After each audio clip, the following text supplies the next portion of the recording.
I see you found our little hiding spot in the universe. Don't get too comfortable. This is a place where you will find those with an experience that's out of this world, or possibly deep within your life. I welcome you to the Oracles with James Tyson. Lean forward and listen. We will pull you into a supernatural journey with guests from around the world, each one experiencing some of the most extraordinary phenomena this wee planet has to offer. Now, here are the Oracles with James Tyson. Thank you, Liam, and thank you, everyone, for tuning into this episode of the Oracles with James Tyson. 'Tis I, James Tyson. Yes, I've been tardy. I was down in touring from, where the heck was I, Washington to California and back. I went to Alien Con in L.A. I dropped into the Winchester Mansion in San Jose, the Preston Castle Paracon, or a ghost conference in the south side of Sacramento, and the Preston School of Industry. Where else did I go? I couldn't get into Alcatraz. Even tried robbing a bank, but didn't get caught. The shut down basically those tours until, when was it? I think September. I wanted to do the night tour there, but still, get some time. I can go back maybe in September and do that. Took myself for a nice haunted pub crawl on Haight Avenue in San Francisco, and then also found myself in some really scuzzy hotel in the Tenderloin of San Francisco, which was more creepy outside than it was inside. So you got to watch those deals on TripAdvisor. Oh, it's right downtown. Yeah, I left my luggage in the car, locked up. I didn't want to carry it down the street. It was just a very, very interesting location. But yeah, did have a lot of fun. Did see a lot of things. Did meet some really interesting people. Made some good contacts, which you will be making as the season goes on. And season 1 here keeps going on. There's going to be a number of interviews have come out of this trip. One of them, which I'm bringing to you right now, is one that I quite enjoyed, because as a kid, I read the book Chariots of the Gods. And of course, after reading this tore up old book we found in the library in high school, I ended up having to find where I could watch the 1971 documentary that won an Academy Award, Chariots of the Gods. And I don't know if I was really interested in UFOs or archaeology prior to that or after that, but it did really stimulate my interest in the what if, and, what type of information have we been given all of our lives. So one of the things I wanted to talk to Eric about is, it's been over 50 years. I think he wrote the manuscript back in 1967, and it kind of sat around waiting for a publisher to pop up until it was finally released in German, I think in 68, and then carried on to English in 69. Plus, that was the time he was involved in some shenanigans, which probably threw a monkey wrench into the publication and eventual release. But it sure took off specifically after the Academy Award for the documentary. He hasn't really looked back since then. I think he's written 40 some more titles. He is a very, very interesting fellow for a guy who's claims he's never seen a UFO. He is sure interested in them, and yes, he's very, very secure with his belief system. One of which is that what we may be calling God or gods, or have been for many, many centuries, are actually just visitors from another place that have come down here and shown up all modern and fancy, and us little human brains just look at them and saying, "Oh, you must be a god because you can fly, or you have given me a box full of fancy things, and it sounds really good, and I can hear things and static, and there's like things that glow around you, so that you must be a god." Oh, who knows? He's pretty well got me convinced, though. He arm wrestled me and he beat me on that. So yeah, he's got me pretty well convinced there's no way that we're going to be alone in the universe, which is basically what you and I already know, because we're bloody arrogant to think we are the only frogs out here floating around on a rock with the billions and billions of rocks that are out there. The other thing, too, is what I found reading Chariots of the Gods is that Erich was the first fellow to be that kind of the pointy end of the funnel. He brought a whole bunch of information that was already floating around out there and brought it all together into one place. You can argue that he cherry-picked some of the things, but it matches. Like he took in archaeologists some information and about maybe a cave painting, and then got somebody else, another scientist, talking about the people who did it, and someone else talking about their gods and what their belief systems were, and actually put them all together in one location where all these scientists, all kind of huddling around their work and not wanting it to get polluted by somebody else's ideas. Well, that's how we learn. We take that information and go. I wouldn't want to just eat salad all day. I want to mix it with a whole bunch of other things, and it's healthier that way. But one piece of lettuce, no. Let's throw in a whole bunch of other things. Let's spice that salad up. And that's what he did with Chariots of the Gods. And yes, he caught grief for that because, as you know, each of those scientists would say, well, you published my information or a piece of my information without crediting me or getting permission. And it's like, yeah, really, go away. You wouldn't have done it. You wouldn't have added person A's information to person B's information to some historic thing from 200 years ago, and you wouldn't have looked into it any farther. Well, he did. He snooped around, and he did a lot of reading, and he asked a lot of questions and put it into a book. And now you're going to be upset about it. Well, just go away.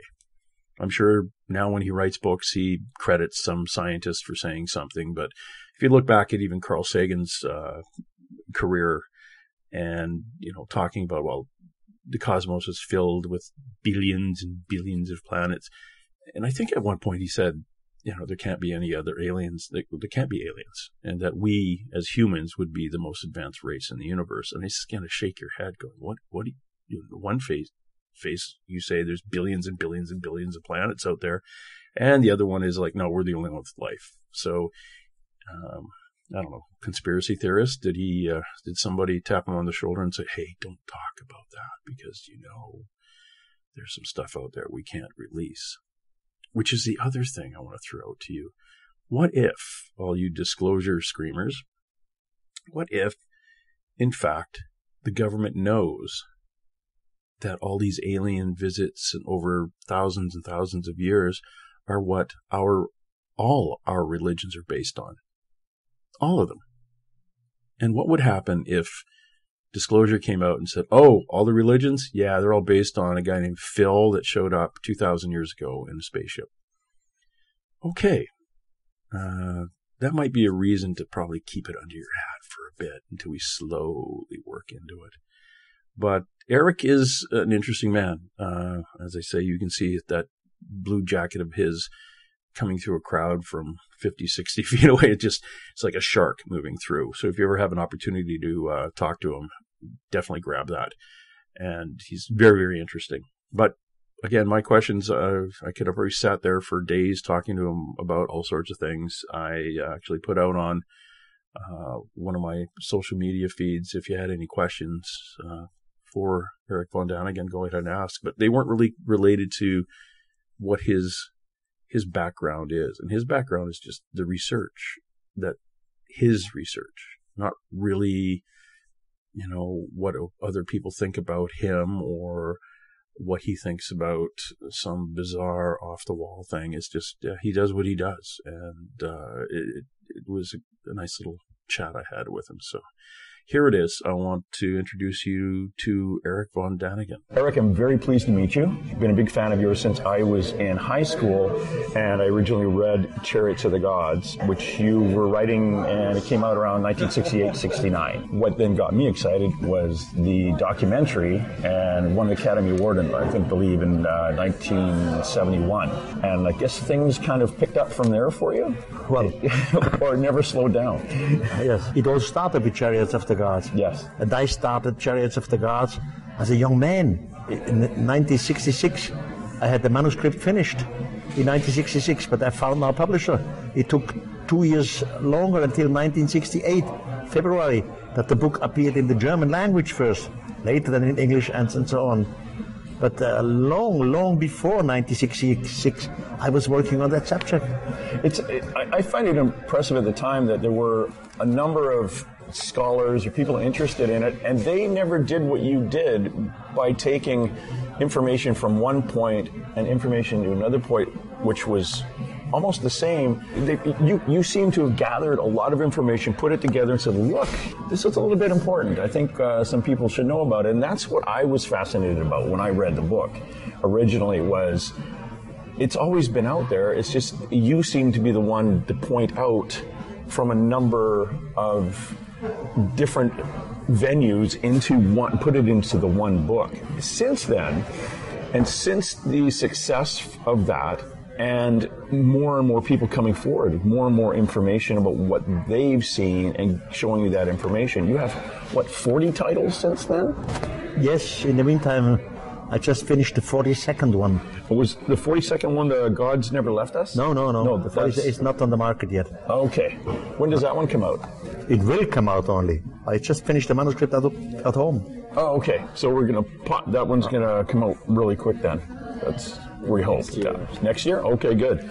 In the meantime, during those 40 titles and your writings and your travels, how has that changed your perception of your research from the very first book? You see, I respect all the scientists, and most of them, the majority of them, are brilliant and honest personality. They are integral personality. They have humor. But everyone is a specialist in his field. He has his special tunnel view. For example, an archaeologist does look how old are the bones, how old is this culture, what gods were worshipped, etc.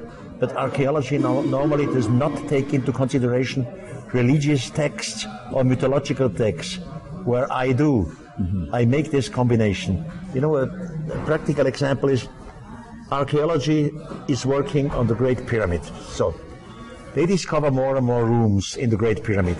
They discover more shafts. They think, oh, it's wonderful. They ask the question, who did it? What time? What god was worshipped? But they do not take into the consideration the Egyptian mythology, while I'll do. I know Ibrahim Abdul al-Makrizi, who was an Egyptian writer more than 1,500 years ago. I know that he's told the Great Pyramid was not constructed by a pharaoh with the name of Cheops, as archaeology says.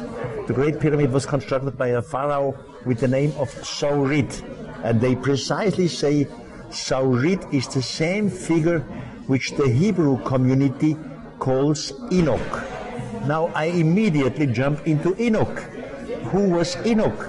So there is a book of Enoch. So I make this combination, while my friends of archaeology, they just stand by the pyramid and by the rooms in there. They don't make these combinations in their head. And that's the difference. And now since 50 years, the situation has really changed. I'm happy that slowly, the spirit of time changes. In the beginning, it was all crashed down. This is all ridiculous. Visitors from outer space, this is nonsense. Extraterrestrials could never have traveled from one star to another because of the distances, or extraterrestrials would never look like humans. They would look completely different, etc., etc. All these were reasonable counter-arguments. But in the meantime, we see how it works. Yes, it will be possible to travel from star to star. Of course, there could be out there forms of life which have nothing to do with humans. Maybe flying elephants or talking trees. It's all possible. But also human-like figures, because we are the offspring of another culture. So it all makes sense, slowly and slowly. The spirit of time has changed. Yeah, and it's coming, I find too, and for those people who were to say, oh, I don't think there's anything out there, with the billions of possibilities of other planets, it's the most arrogant way of looking at it, that we were the only ones on this little speck of dirt spinning around. There has to be. I am fighting against that since I'm working. On this planet Earth, roughly, we have two sorts of human. One sort is religious. It doesn't matter what kind of religion. The other sort or the other group is scientific. The religious group has been told that God made everything, the stars, the planets, the trees, the plants, but as crown of creation, God made us humans. The religious group, the scientific group, is convinced it's all just evolution, mutation, selection, but we are the top of evolution. Have you ever remarked that in both cases, religion, crown of creation, science, top of evolution, in both cases we look at ourselves as the greatest? Something like us does not exist anymore. We have a psychological problem. We don't want extraterrestrials, because if they do exist, if they were here, we are not the greatest anymore. And this has to be broken and will be broken slowly, slowly. Again, the spirit of time has changed. We have to become humble and to learn the universe is full of forms of life, and we are one of them. Yeah, and being humble, I think, is the hardest part for our ego-driven minds as humans, where we are the best, and we are, even if we break it down even to countries. We break it down in North America, we break it down, my high school's better than your high school. Of course. My town's better than your town. My gosh, we're getting into my universe is better than your universe. One of the other, the Fermi paradox. If the universe is so big and so old and there are countless opportunities for life, why have we not found aliens? I take that his paradox is almost an arrogant statement, because it says, why have we not found aliens? Maybe it was the aliens that originally were looking for us. And they found us and said, you know what? How about we just kind of keep quiet? We can intermingle with them and then move along. But until they get smarter, maybe we shouldn't interfere. So again, even going back to 1950 with Enrico Fermi, I'm thinking, why is it us that have to go look? We have a lot of proof in the meantime that we are not alone. But our scientific community, our SETI people, who are wonderful people, they don't look at these kind of proof. Short example. Every culture in the world has a calendar. And the starting point of a calendar is something very, very important for the culture. We Christians have a Christian calendar. The starting point is the birth of Jesus Christ. Something important for the Christians. The Muslim have another calendar. The starting point is Muhammad went to Medina. Or the Jewish community, we know, has another calendar again. The starting point for them was the creation. So, now the Maya in Central America, they have their own calendar too. The calendar of the Maya starts on August 11th, 3114 BC. What was the reason for the Maya to start their calendar on August 11, 3104? What was so important for them?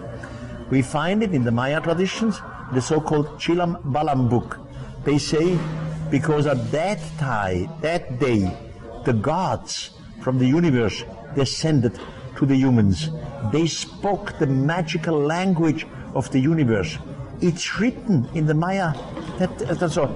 This is a proof. But the scientific community, people like SETI say, come on, we cannot accept this. They don't even know it. They don't know these things. Or just recently in Austria, there they found tunnels. These tunnels existed since eternity. They were always there. So thousands and thousands of years ago. But only recently, scientists, professor, doctors in archaeology found that some of these tunnels were definitely made by machine. You can prove it because of the drilling, because of the distance, which is millimeter to millimeter from one tunnel to the same. Now, the dating shows at least 10,000 years ago. Now we have new questions. Who has had 10,000 years ago a machine, a drilling machine? Where did the energy come from? What civilization is that? Our Stone Age people didn't drill with the machine, so you land again with extraterrestrials.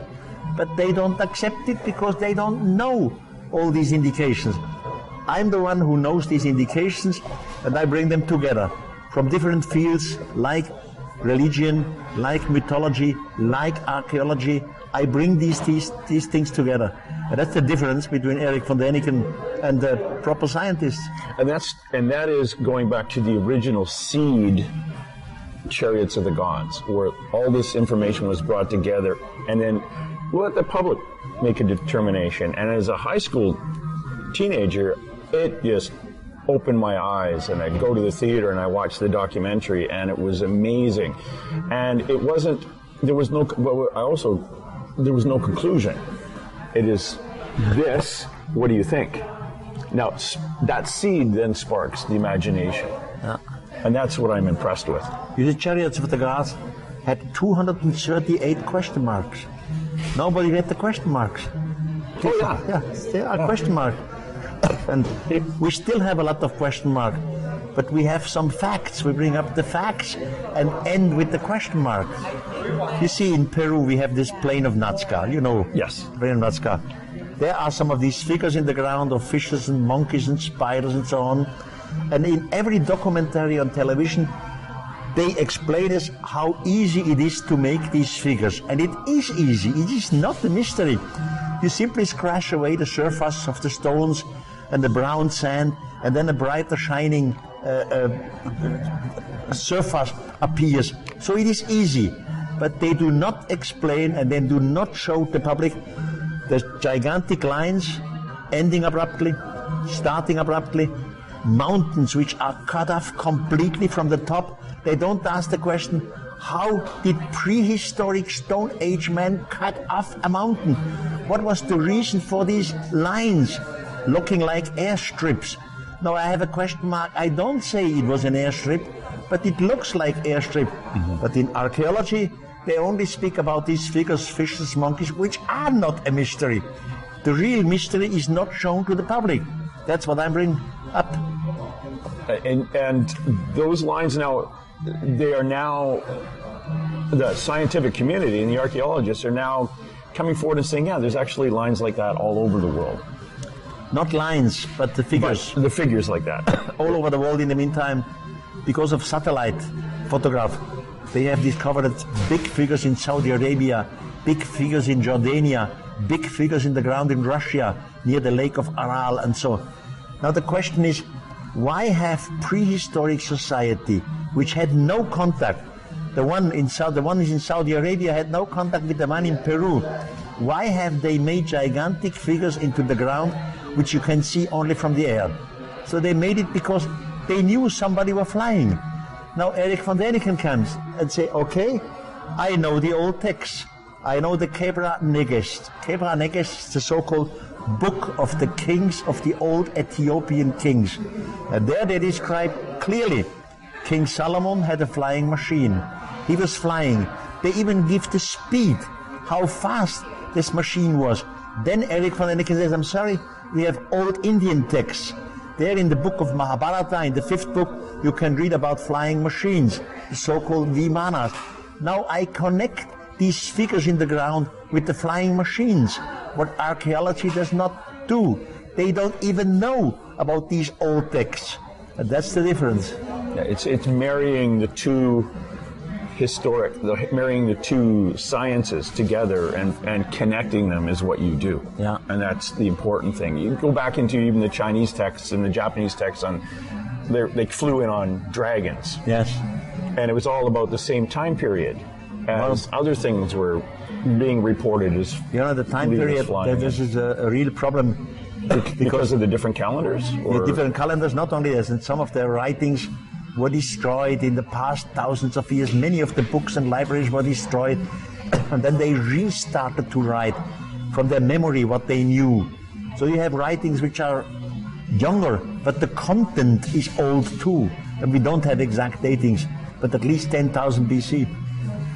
In your research, in your research in the last, we'll call it the last 10 years, as more and more disclosure, I'll not really call it disclosure per se, but more people are involved in ufology and looking for other entities from other planets, and people are coming forward a little bit more. Actually, a little bit more disclosure from government documents and things like that. It seems to be checking off a few of the old question marks from the original book. It's like, we're getting closer to answer the questions. Do you think us as humans are ready for complete disclosure at this time? Now, our Western society is very well informed, and if someday ETs would land, let's say on a football stadium, or there would be an official contact, and some government or some scientific community like the SETI scientists would say, yes, we have contact with extraterrestrials, for the Western world, we would understand it sooner or later. We would understand it, yes, we were not alone and they are here. But some other parts of the world, for example, the Muslimic world, they would never understand it. For them, it's a shock completely. It would be for us in the Western world also a shock concerning religions. Mm-hmm. But, sorry, all true, you have a problem with religions, you will never lose God. You will never lose the concept of God. Mm-hmm. You know, just take into consideration that my idea would be, okay, so we have been visited by beings from outer space thousands of years ago. So the next question must be, where did they come from? What is their evolution? Then you can go on and say, well, they were visited from another solar system too. All right, and where did the others come from? So you can play back the game for thousands and hundred thousands of years. It doesn't change. At the end, you come to a starting point where in every respect, with religion, you say, here is God. You never lose God. I never lost my God. I'm still one of these figures who pray.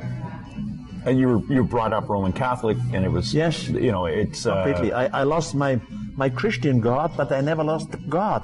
Whatever God source. is. The source, yeah. Or, you know, the creator, yes. Whatever it is. Yeah. You never lose it. It just changes shape. Changes shape. Changes shape. I call it the spirit of the universe. I deal a lot with psychics, and I've yet to meet a psychic that doesn't believe in God, because they deal with angels all the time. So it's like, okay, we'll deal with that. Your research, the way it is now, and you know, you're not bouncing around at 40 years old like you used to, climbing up and down pyramids. Are you enjoying other influences? We'll call it like your appearances on the TV series Ancient Aliens. You have other people with their ideas coming in, and you often sit around like at conferences. We were just at AlienCon over a beer and kind of talk about what have you done, or what do you think, or give me an idea. Is that you guys get together and kind of yes, bounce ideas? I am open to every reasonable suggestion, but only reasonable. I can do nothing with the flat earth or the hollow earth or all these things which definitely are unscientific. But with some connections, new brains, new ideas, I love it to discuss it. Mm-hmm. You know, I don't have to be right at every speech in public. My last words are, ladies and gentlemen, this is not the question of believe it or not. I turn myself in a tomb if some idiots come out and make out a religion of my way of thinking. It is not a religion. It is just take it into consideration. We were visited by beings from outer space. Take your logical consideration. If this is true, what happened? Will they return? How will we react? Why have they been here? For what reason? What do they want from us? Etc. We have to think about these things, which we did not in the past. In the past, we simply had to believe. You have in the Bible, you have a text, for example, the prophet Ezekiel. Now, Ezekiel describes in the first person that the vehicle flew down from the firmament. He describes the noise which the vehicle makes. He compares the noise with the thundering of a waterfall. He describes the wheels, the wings, the legs, the metal, etc. Now, in the past, my professors in my Catholic high school told me, Erich, he simply had a vision. He saw the Almighty God sitting on his chariot and flying around. And that was a reasonable answer at that time. But in the meantime, it's not a reasonable answer, because God, the real Almighty God, does not need a vehicle in which to move around from point A to point D. God is all over. So the situation has changed, the spirit of time, and we know the technology that it would function. A machine who comes down from the clouds down to the human. We know how noisy it would be, how the sand will be blown up, etc. So the situation has changed. And what's really interesting about the point you just made with Ezekiel, some of the descriptions of the wheels of that have been actually there's a U.S. patent based on the description in that. That's Ezekiel. That's another story.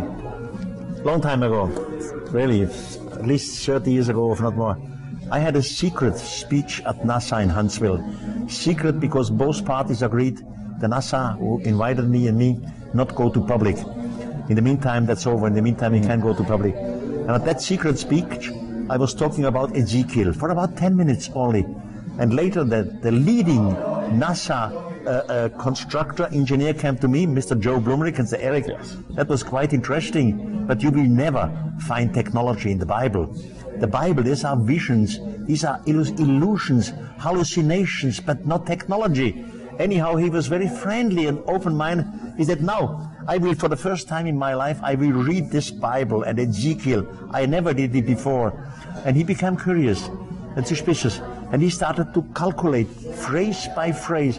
And the result was a book called The Spaceship of Ezekiel. This time from the scientific point of view. And it all makes sense, including what you just mentioned, the wheel.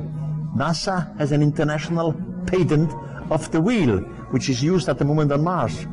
So it all functions, yeah. And I look at it as Erich von Däniken, was a man who collected seeds from other locations and are planting them. Every time you have a talk, like this secret talk you had 30 years ago, you planted a seed that someone else picked up and expanded on. And now this one grows here and this one grows there. And people back in the 70s, early 70s, 69, 70, when the book was translated and hit international status, those books were taken and seeds were planted. And people went from high school to college to university with the curiosity that you planted originally. And I think that is the fascination of your series of books. I hear this practically every day. When I sign books somewhere, most of the people say to me, Eric, your book changed my life, or your book changed my way of thinking, or because of you, I have studied archaeology, because of you, I have studied space technology. So I hear this practically every day, and of course it makes me a little bit proud.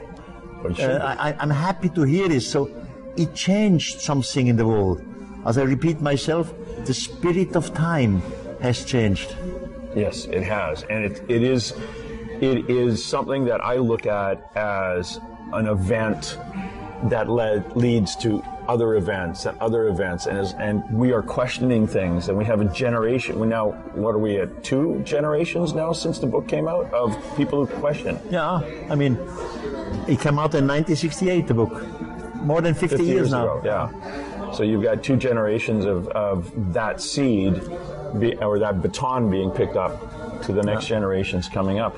What do you think about those with the conspiracy theories that the government is working with aliens? In your opinion, and I'm going from an educated opinion based on the hundreds of people you talk to and your research, what do you think is the reality behind that? I really don't know. I do not exclude that there is some conspiracies, small conspiracies, but normally scientists are not like this. Scientists, normally, they are responsible and they try to go to the public. The problem is another one. Every scientist and every journalist wants to be reasonable. And this topic of extraterrestrial, this topic of Erich von Däniken's writing, sounded to be non-reasonable, unreasonable. So they were always afraid to ridicule themselves. That's why they did not go to public. Scientists find out something which may confirm Erich von Däniken, but they don't go to public, not because of conspiracy. They are simply afraid of being ridiculed in the public. It's the moral courage which is missing. Some of them are afraid to lose their reputation. So it's not conspiracy. It's the lack of moral courage in the society, and this changes now slowly. Mm-hmm. This does not exclude that some scientists have some knowledge which they think the people, the time is not ripe for the community to go to public with this. But I personally don't know no scientist who is part of a conspiracy. Have you ever had somebody come up to you and say, look, I used to work in an area where we've created our own anti-gravity vehicles? Yes, I met some of these people, and I always ask for the proof. And if they have no proof, I did not write about it, because I can do nothing. Then I have to believe. I don't want to believe. I'm one who wants to know. I need some facts. So many people today say they had contacts with extraterrestrials. And I do not exclude this. I respect it. Maybe this is quite possible. But every person tells me another story. So I have to believe them. And I don't want to believe. I want facts and proofs. Have you ever seen a UFO? No, never in my whole life. It's a shame. I went up last year to Sedona, Arizona. And they said, okay, in this chunk of sky here, we have 10 satellites come by in a 2-hour period. A military jet has this white strobe on it, and the commercial jets have the red and the white light. And they said, we're going to look at these other ones. We had these little night vision goggles, and as they flew over, they said they're about 13 miles away. And these are little handheld lasers that you would use in a classroom, and you'd point at them. And we'd flash them 3 times again, take a pause, and these would stop, and they would get about 10 times brighter. They'd go back down to the normal brightness, and they would continue. And they were in groups of 3, up to 4 the night I was there. The lady, Melinda Leslie, who put it on, said she's seen she actually does this tour every night. And there was an area pointed out to her, but she says, a group from NASA says, you just watch up there, and they'll just appear, and other ones will head to it and disappear. And we were watching, and I actually saw one leave as one was getting closer, and this one's powered up, it went brighter, and then this one got brighter, like they were flashing their lights at each other, and then they were going. And so, and she said out of the 800 some days she's been up there, she's only had one nights that she's been up there. She only had one night where they hadn't seen something like that. But the thing is that something man-made or something made from somewhere else? We don't know. Yes, but man-made. We have these reports about UFOs since more than 50 years. So today we have drones who can do something, but not the speed which these beings have. And I'm not knowing all this from personal experience. I never saw a UFO, but I know the stories and I hear the story. So the answer that this is man-made drones or something, forget it. It's not the answer. There must be something out there which obviously has a higher technology than we have. But I never saw one. Yeah, if you ever get the opportunity to go up to Sedona for any of the conferences up there, and you've got an hour after sunset, I know you're probably one of the busiest men on earth who don't even live in this country. You're still based in Switzerland. If you ever get that opportunity, you have to just get up there and see what it is these people are saying and what I saw. And then that gives you a lot more questions to ask after that. Like anytime I experience something, it just leads me. Anytime I talk to someone like you, I leave here thinking I've got some answers, but I have way more questions. And that's the advantage of having somebody like you and somebody who writes like you do with the question marks. Since a few years I was a member of this Contact in the Desert, this UFO conference. Yes. And out there, my secretary Ramon, he also went with some special night glasses, and they watched the sky, and he saw some of these objects flying. But I personally have not made this experience. It's check that one off your list maybe someday. Yeah, it's and I was curious. I did see the military jet flying by with that strobe going. I was all excited until they said, don't worry about that. It's just a military jet. I've talked to Dr. Lynn Kitai, who watched the parade, the Phoenix Lights coming down. I remember the case of the Phoenix Lights. Yes. Yeah. I saw the picture. Yeah. What do you think about the different shapes that people describe? It doesn't matter. We have different types of aircrafts. I mean, a military jet is not the same thing as a jumbo jet, a civil aircraft, or a helicopter is not the same thing as a Navy jet. So we have hundreds of different forms of air machines who fly. Why should they not have different forms of shapes? This does not contradict the UFO case. Yeah, it's amazing too, because you're familiar with Bob Lazar and his stuff? Yeah. I talked to Bob Lazar a few weeks back when I was in Oregon, and he is just a very matter-of-fact kind of guy, and he was talking about what he used to work on. What you were talking about earlier about the tunnels in Austria being 10,000 years old and made by machine. His claim that the UFO that he was doing reverse engineering on was actually found in an archaeological site and is about 10,000 years old. Fantastic. And that was the one he was specifically doing the reverse engineering on. And he was talking about how the anti-gravity mechanism worked to propel it. But it was so matter of fact. As a retired policeman, I'm looking at him and I'm thinking, is he pulling my leg? It was just so natural. It's like the way you speak. It's just a very natural. This is what it is, and if you don't believe me, you can leave. The attitude. It's very easy to. We have in the United States. We have this SETI organization. Yes. Search for Extraterrestrial Intelligence, and they never come up and confirm such a case. This is a scientific organization. I would be happy if one of the SETI scientists one day say, yes, for example, in Sedona at night, we have these lights and we have no explanation. And it is not something spiritual, it is something with matter. But none of the SETI scientists ever come to the public because they are afraid to be ridiculed. Again, let's go back right to the beginning and ego. It's the ego of the individual, not, as we spoke about earlier, the ego of the human race being we're the best, but the ego of the individual keeps them from coming forward.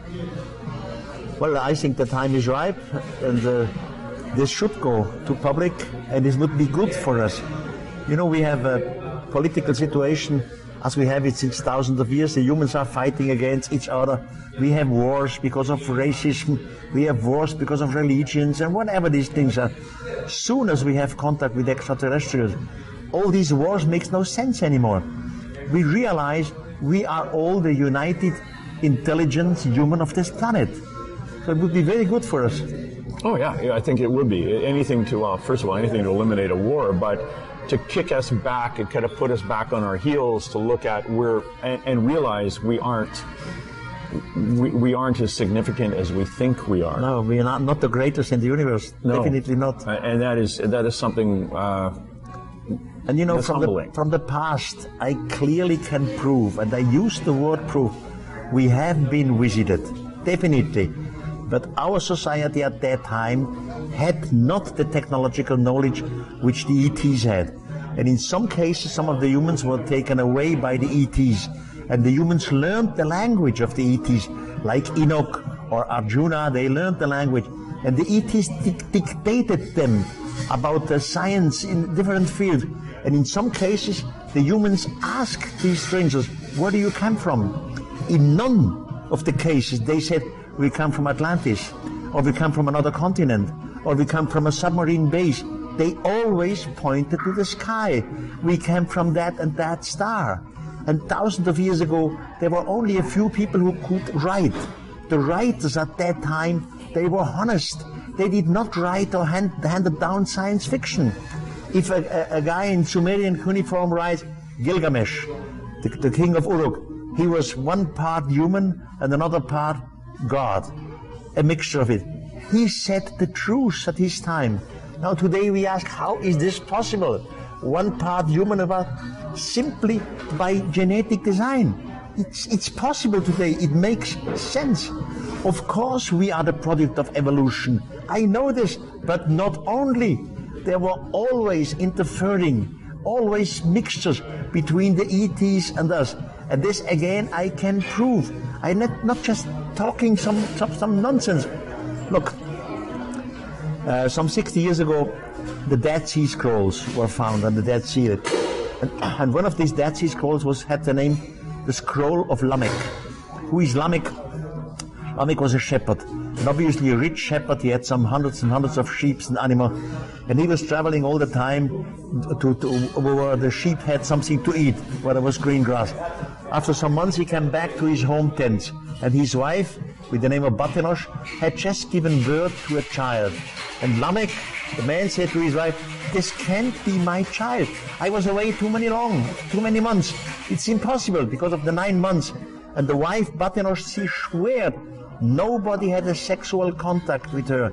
She even says, dear Lamech, I had no contact neither with a shepherd or a soul or whatever.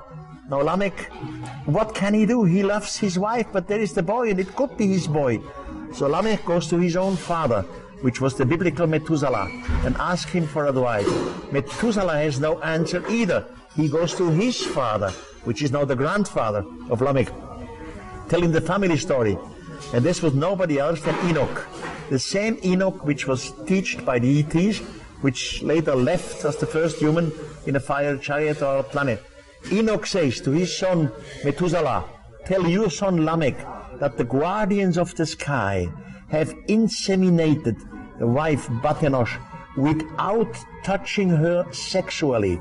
He should accept this boy as his own boy and grow him up as a human, and he should give him the name of Noah, because the guardians of the sky have decided to destroy this planet by a great flood. So Noah grows up. Now we are all descendants of Noah.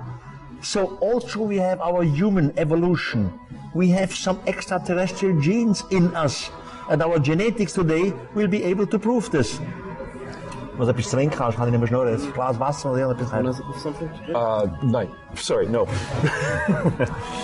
So and this is only one example, the Lamech scroll, that we know there was a contact between humans and extraterrestrials. Now the critics always come, Derek, this makes no sense. I'm sorry. Take an example with an apple tree. We have on this planet an apple tree.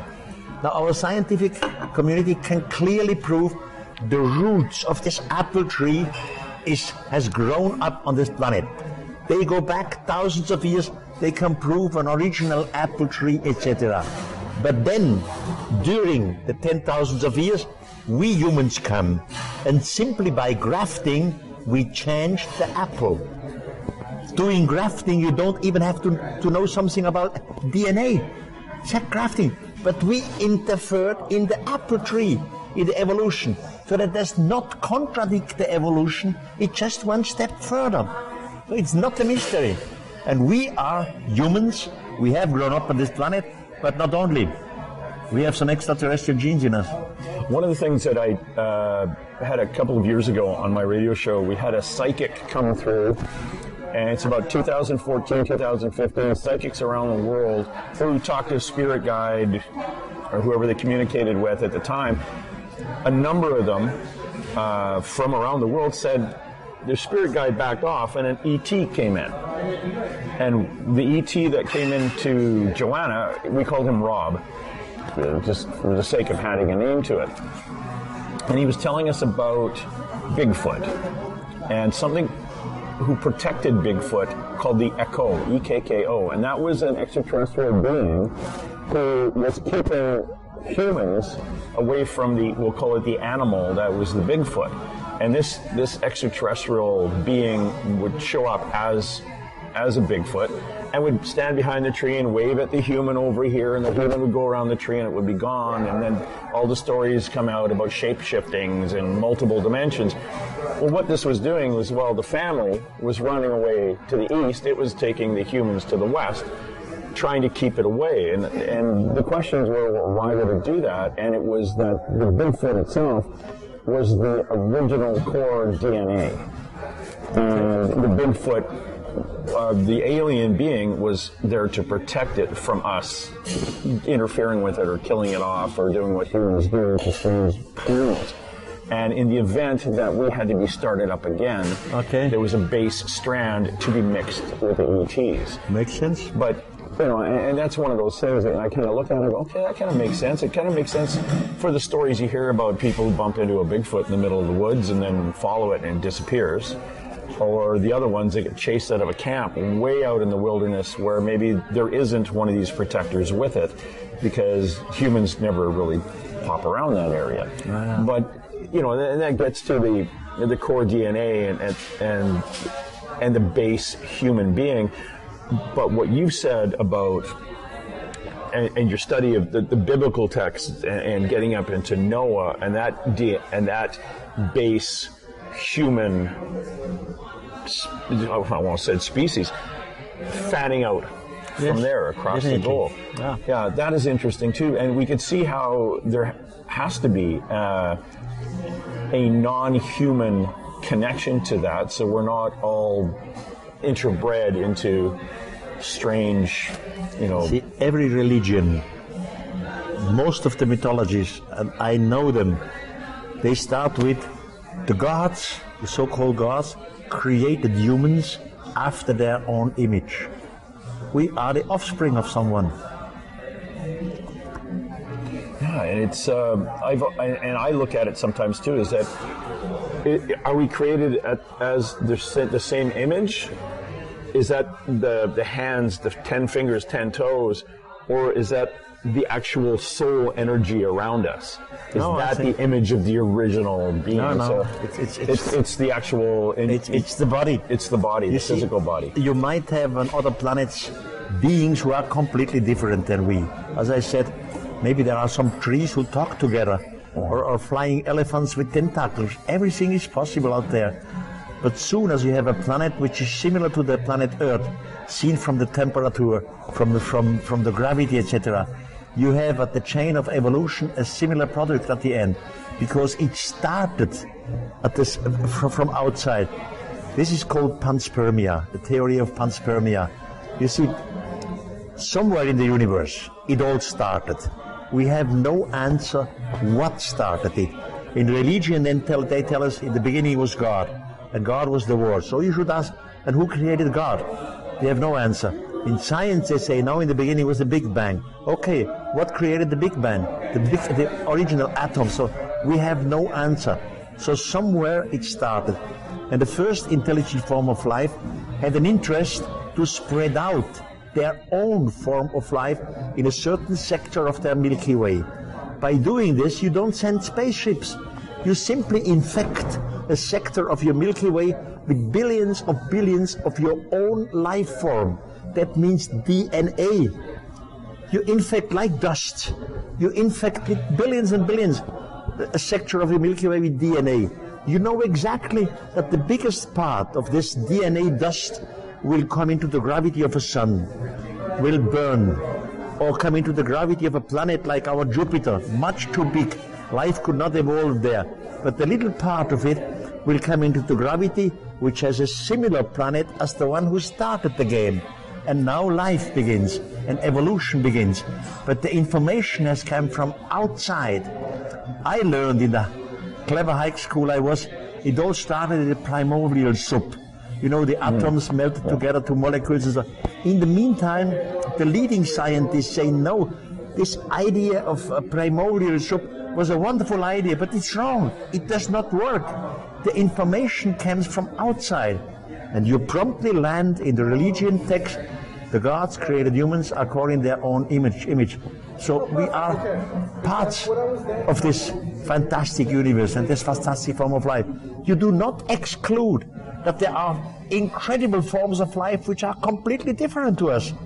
But the same planets, similar temperature, similar gravity will come up with similar beings.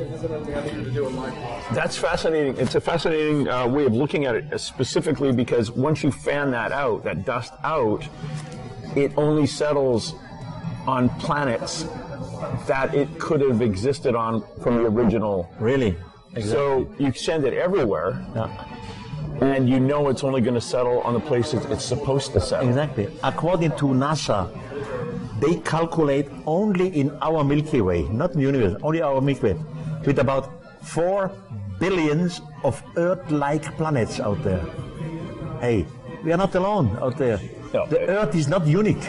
No. No, and again, getting back to the arrogance of us humans thinking that, oh no, we're the only ones out there. We couldn't have. There can't be any life, and I'm sure that the life that's out there on some of those other planets are far in advance of us, or are still just been dusted in the last 1,000, 10,000, a million years. So yeah, some of them are far advanced to us.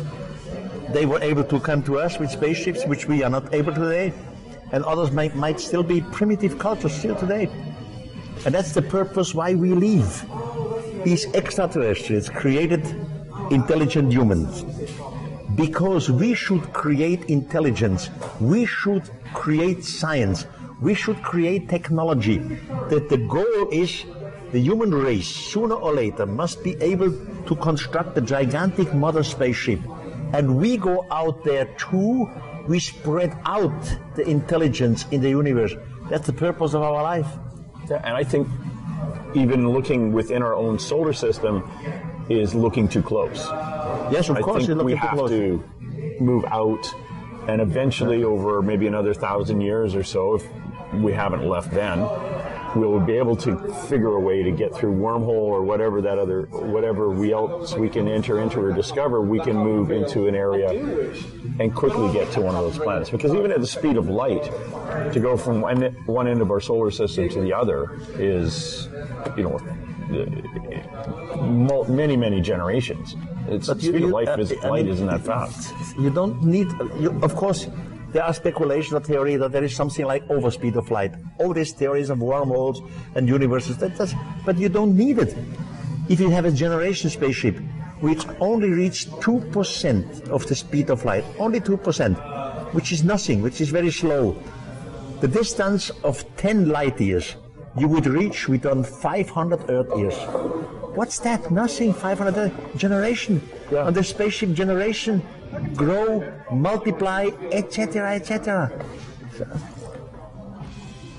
So that is the seed, and if we send out a few of them, yeah, of course, and that continues. That's really interesting. It's amazing to talk to you about this, Mr. von Däniken. I really appreciate your time. I know you've been very, very busy here in Los Angeles after AlienCon. You're heading back home tomorrow to Switzerland. You've got another appointment coming up in very, very shortly. 10 minutes. I don't want to keep you too long, but again, I really appreciate your time, and I'm looking forward to your new book coming out next year. And I got to be honest with you, I haven't read God's Never Left Us Yet. But you should read this. That's a good one. It's a sequel of Chariots of the Gods. So that is on my to-do list. It's on my to-do list. Actually, that's I'm going to pick that up and head home with it. And that one is definitely something that I'm going to do. And I'm going to look forward to your book coming out next year. A pleasure to meet you. And then the one after that, and the one after that. You are a very intelligent personality. It was a pleasure to talk to you. Okay, thank you very much. See you again. Thank you.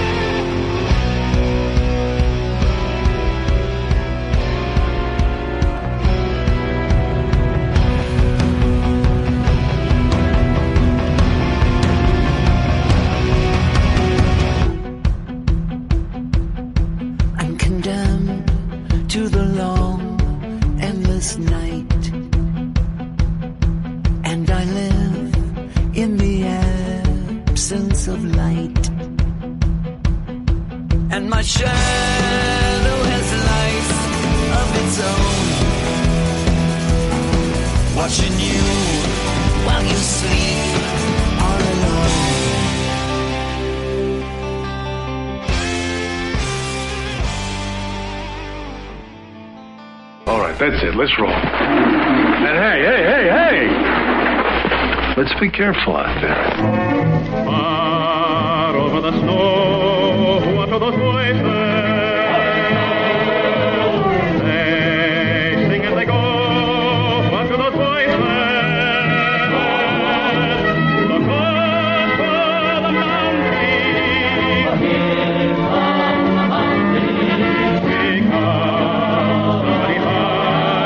Somebody better hide on through the hill, like a pack of angry wolves on the trail. if you dead or alive. And protect yourself. If you're the one, better run away. Son, you are done. Throw your gun away. Here come the Mounties to get the